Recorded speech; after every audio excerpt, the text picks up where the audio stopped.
지금 세계는 11월 3일 미국의 대통령 선거에 집중되고 있습니다. 2020년 미국에 대해서는 미국의 대통령을 뽑는 것이 아니라 세계의 대통령을 뽑는 것입니다. 왜냐하면 이번 미국에 대해서는 핵폭탄이 터진 것 같은 엄청난 파장을 가져올 것이기 때문입니다. 물론 각국의 이해관계는 물론이지만 세계의 판을 뒤흔들거나 뒤집어 놓을 수 있는 역사적인 세계의 선거이기 때문입니다. 이번 미국의 대상에서 영향을 받지 않는 나라는 없습니다. 이번 선거는 미국의 정당이나 정치적인 싸움이 아니라 쌍방이 사느냐 죽느냐, 즉 딥스테이트와 트럼프의 정권이 사느냐 죽느냐, 트럼프는 일찍이 공산주의, 사회주의, 글로벌리즘과의 전쟁을 선포했습니다. 그렇기 때문에 이번 선거는 쌍방이 사느냐 죽느냐의 최후의 결전이 됩니다. 그 어느 편이 이기든 그렇게 쉽게 끝나지는 않을 것입니다.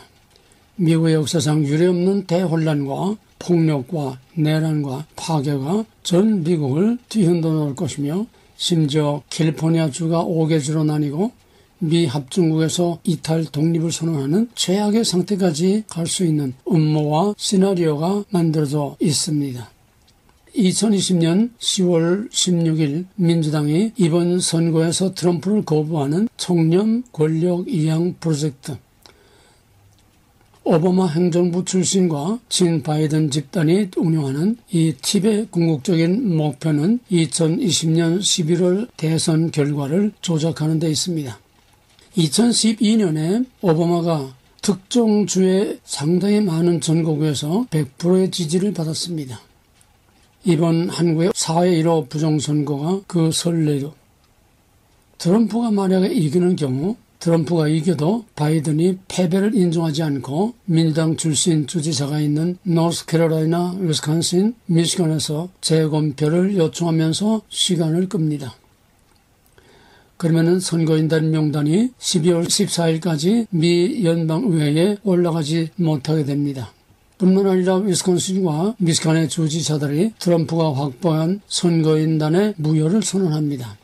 트럼프가 4개 구조개혁에 동의하지 않으면 캘리포니아 등 미 합중국에서 탈퇴하라고 촉구합니다. 오바마의 충고에 따라 바이든 캠프가 4개 구조개혁을 요구할 것입니다. 이 4개 구조개혁을 보면은 첫째, 지금 워싱턴 DC는 특별시입니다. 워싱턴 DC와 푸에르토리코를 미국의 주로 인정하고, 두 번째, 캘리포니아를 5개 주로 분리해서 캘리포니아 인구의 정확한 대표성을 보장하는 민주당의 텃밭 6주가 확보됩니다. 민주당의 선거인단을 많이 만들겠다는 거죠. 그 다음에 대법원 판사의 임기를 정신이 아니라 70세로 정하겠다는 겁니다. 사법부를 장악하겠다는 거죠. 그 다음에 네 번째로는 선거인단을 아예 폐지해서 자기 임의대로 부정선거를 하겠다는 겁니다. 이런 구조개혁으로 민주당 성향의 6개주가 새로 태어나는데 이들이 민주당에게 영원한 다수를 보장하게 됩니다. 바이든이 이기면 물론 선거인단 폐지를 주장하지 않습니다. 그러면 트럼프가 승리를 해도 바이든에게 대통령 이역을 하라고 요구한, 즉 팁 대변인은 지금 미국은 1917년 러시아 혁명, 1979년 이란 혁명, 1789년 프랑스 혁명과 같은 혁명 상황에 처해 있다고 했습니다. 트럼프가 승리하고 바이든이 패배해도 쿠데타를 통해서 트럼프 행정부를 전복하고 미국 대통령직을 저들이 확보하겠다는 것입니다. 바로 이 팁은 트럼프의 승리가 헌정 위기로 이어질 것이라고 예측하지만 선거 결과와는 무관하게 대통령직을 저들이 확보하기 위해서 담대한 행동을 할 것이라고 썼습니다. 지난번에 흑인 폭동 같은 내란 폭동을 통한 혁명을 하겠다는 것입니다. 2017년 한국의 촛불 집회가 한참이고 태극기 집회가 한참일 때에 문재인이 박근혜가 물러나지 않으면 혁명을 해서라도 끌어내리겠다고 한 것과 똑같은 맥락입니다. 왜냐하면 악의 본성은 똑같은 DNA이기 때문입니다. 누가 이기든 무슨 수를 쓰든 대통령직을 확보하겠다고 하는 수단과 방법을 가리지 않는, 바로 공산주의는 목적을 위해서는 수단과 방법이 문제되지 않는다는 것입니다. 다시 말하면 목적은 수단과 방법을 합리화한다는 겁니다. 이게 공산주의 이론입니다. 그게 공산주의 피해혁명 이론입니다. 중국의 계략과 지원이 아니면은 미국에서는 감히 상상도 할 수 없고 생각도 할 수 없는 이 끔찍한 공산당식 반란, 그걸 누가 계획하겠습니까? 그 수혜자는 누굽니까? 바로 중국이지요. 왜? 그것만이 중국이 지금 처하고 있는 위기의 탈출구가 될 수 있기 때문입니다. 미국의 딥스테이트와 중국, 북한과 남한의 종북 주사파는 다 같은 DNA를 가진 한 통속이기 때문에 이러한 미 대선의 혼란을 틈타서 어떤 도발을 할지 그것이 바로 문제입니다. 예를 들면 중국이 대만을 침공할, 지금 중국의 전투기 100대가 지금 대만 근처에서 위협을 하며 군사훈련을 한다고 합니다. 남중국해도 마찬가지입니다. 북한이 대미 도발을 미사일이나 또는 소해 도발이나 또는 전면 남침이나 아니면 남한 내의 특수부대를 통한 내란 혼란이나 소해 도서에 대한 공격이나 등등등, 바로 중국의 계략과 도발을 누구도 예측할 수 없습니다. 왜냐하면 이 모든 것의 배후는 바로 중국이고 미국의 딥스테이트고, 그 배후는 일루미나티 세력, 프랑스 혁명, 러시아의 혁명을 일으켰던 그 주체가 바로 프리메이슨 일루미나티이기 때문입니다. 이렇게 되면은 2021년 1월 20일 대통령 취임식을 못하게 됩니다. 만약 바이든이 집권하면 미국은 중국의 놀이개가 되고 중국이 세계의 패권을 잡고 붉은 용의 발톱을 드러낼 것이고 상상할 수 없는 무서운 세상이 될 것입니다. 동시에 한국의 중국화가 가속화되고 적화 통일이 되면 한반도는 영원히 중국의 노예가 됩니다. 어찌되든 바로 이 팁은 대통령직을 바이든에게 이양을 하고 촉구하고 공화당 하원은 당연히 민주당의 요구를 거부할 것입니다. 결과는 2021년 1월 20일 미국의 새 대통령 취임을 못하게 되는 겁니다. 만일 2020년 12월 14일까지 50개 주가 선거인 명단을 연방의회에 보내지 못하면 미 헌법에 따라서 연방 하원에서 선출하게 되는데 50개 주가 각각 한 표가 되어서 하원에서 정당 수가 많은 정당이 대통령이 됩니다. 현재 하원에서 민주당이 22 내지 23개 주, 공화당이 26개 내지 27개 주로 공화당이 다수당이니까 트럼프가 당선되면 트럼프가 당선이 됩니다. 문제가 생기면은 대법원이 판결하게 되는데 현재 대법원은 보수가 우세하므로 그 최종 판결은 트럼프로 결정되는 것입니다. 만약에 그래도 승복하지 않고 혼란이 계속되면 선거의 개수법이라고 하는 헌법에 따라서 미 현 대통령이 그대로 4년을 계속하게 됩니다. 여기에 웹사이트를 참조하시기 바랍니다. 만일 트럼프가 승리하고 2021년 1월 20일 순조롭게 취임식을 한다면 중국 공산당과 한국을 위시한 친중 좌파와 미국 내의 딥스테이트는 괴멸할 것입니다. 그래서 사생결단으로 트럼프를 제거해야만 하고 미국 역사상 유례없는 일대 혼란이 계속될 수밖에 없습니다. 2020년 미 대선에서 민주주의는 실종될 수도 있습니다. 그럼에도 불구하고 혼란으로 계속 빠져들게 되면 트럼프가 할 수 있는 것은 계엄령을 선포하는 것뿐입니다. 글로벌리즘을 더 이상 용납할 수 없기 때문입니다. 이번 대선은 어떤 상황에도 불구하고 트럼프의 승리로 끝날 것이 확실합니다. 왜냐하면 상황과 상관없이 이것은 하나님이 트럼프를 쓰려고 이미 45대 대통령으로 기름을 부어 세웠고 그렇기 때문에 이번 재선에서도 트럼프가 반드시 승리할 것입니다. 뿐만 아니라 트럼프 이후에도 최소한 한두 대통령은 공화당이 계속할 것입니다. 그렇게 하지 않으면 하나님의 계획이 이루어지기 어렵기 때문입니다. 이것이 하나님의 계획이기 때문입니다. 인간의 어떤 계략도 하나님의 계획을 막을 수는 없습니다.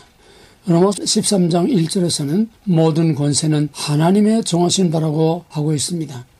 지금 세상은 무서운 소용돌이로 끌려 들어가고 있습니다. 중동, 대만, 남중국해, 북한, 적과 인로를 치닫고 있는 남한의 문제는 차치하고라도 지금 한국 사정은 6.25 전쟁 발발 당시와 똑같습니다. 세계의 압축판, 아시아의 압축판, 미국 내의 좌우의 압축판, 전 세계가 이 두 세력 간의 싸움의 압축판입니다. 6.25 때는 남한의 육군 참모총장이 간첩 두목이었습니다. 그러므로 6월 24일 참모총장 지휘하에 전방 모든 장병들의 절반이 휴가 명령을 받고 다 휴가를 보내서 전방 휴전선을 완전히 개방해 놓은 것입니다.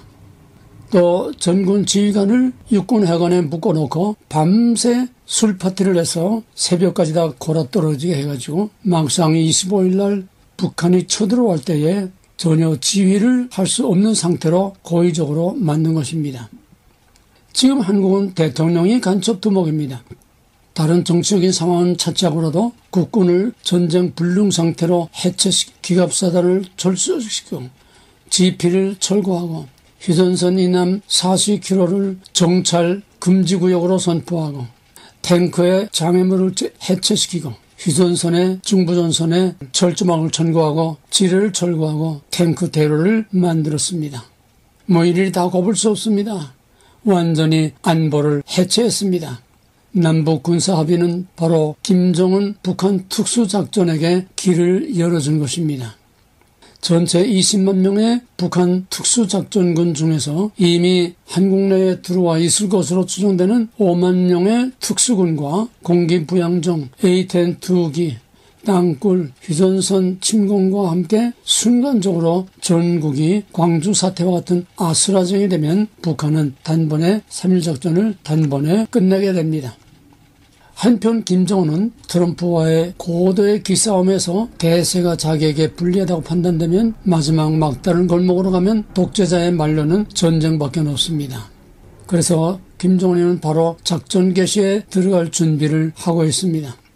30만 벌의 국군 복장이 이미 북한으로 들어가 있고 또 남한에 이미 들어와 있는 특수군에게 다 배정이 되어 있고 바로 그런 국군의 복장과 무기로 무장한 북한 특수군이 남한 전체에서 난동을 부리게 되면 미군도 어쩔 도리가 없습니다.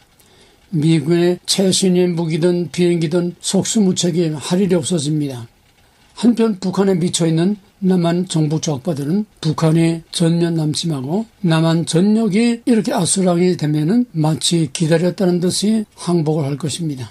그러나 만일에 트럼프의 시대가 열리면은 미국은 남한을 포기하고 북한을 끌어안고 적과 통일을 방임할 것입니다. 왜냐하면은 트럼프에게 있어서 남한은 놓지도 쥐지도 못하는 뜨거운 감자요. 정말 다루기 힘든 골칫거리입니다. 물론 다른 방법으로 제재는 하겠지만은 연방제 상태로 북한을 살려서 주한미군을 북한 땅에 재배치할 것입니다. 돈과 인명을 중시하는 트럼프는 가능한 한 최대한 전쟁을 피하려고 할 것이기 때문입니다. 한반도는 자동으로 적화 통일되겠지만은 남한에서는 좌우 대청소 작업이 진행되는 한편 북한에는 엄청난 세계 투자와 경제 부흥이 남한의 30년에 이루은 경제 부흥 이상으로 북한은 10년 내외에 남한의 수준으로 경제 부흥이 일어나게 되고 동시에 친미, 반중, 자본주의 민주 체제가 되면서 남한의 정복 좌파들은 설 자리를 잃거나 이미 그동안에 숙청이 되고 자연스럽게 자유, 평화, 통일이 될 것입니다. 문제는 그 과정이 문제입니다. 과정이 얼마나 혼란하고 험악하고 어렵고 얼마나 비린내나는 그런 역사가 벌어지겠습니까? 이와 함께 중국 공산당이 무너지고 중국은 위구르, 티베트, 한족, 내몽고 등 소수민족 국가로 분할되어 힘을 잃게 되고 그 후에는 통일 한국이 만주 일대와 전 세계 경제, 기술, IT 산업, 또 인공지능 등 세계 산업혁명을 주도할 것입니다. 한국의 전성시대가 옵니다. 교회는 물론 일시적인 세계 선교의 대약진을 하겠지만 4차 산업혁명 시대에는 종교는 점차 소멸될 수밖에 없고 세계는 인공지능과 빅데이터에 의해서 조정되는 전체주의 세계정부의 시대가 될 수밖에 없고 그렇게 되면 사탄을 무제한으로 풀어주는 역사의 마지막 대환란의 절정이 될 것입니다. 다니엘 12장 7절에서는 모든 성도의 권세가 파괴되기까지 하겠다고 그랬고 예수님은 마지막 때에 믿음을 보겠냐고 했습니다. 계시록 13장 14장 상황이 현실화될 것입니다. 그럼에도 불구하고 사탄은 하나님의 피조물이요 하나님의 통치 아래 있습니다. 악은 아무리 바라고 해도 반드시 하나님의 심판을 받는다는 것이 역사의 교훈입니다. 우리는 트럼프를 통해서 종말의 예고편을 볼런지도 모릅니다. 심판과 구원, 압제에서 자유, 하나님의 공의와 구원, 바로 이것이 하나님의 최후의 대답입니다. 아멘. 주 예수여 어서 오시옵소서. 이제 우리에게 남은 숙제는 지혜로운 다섯천의 같이 거룩함으로 우리 주님 맞을 준비를 하고 하나님의 전신갑주로 무장해서 풀무불 속을 정면 돌파하는 그런 무장과 훈련밖에 없습니다. 하나님의 구원은 남은 자의 구원입니다. 감사합니다.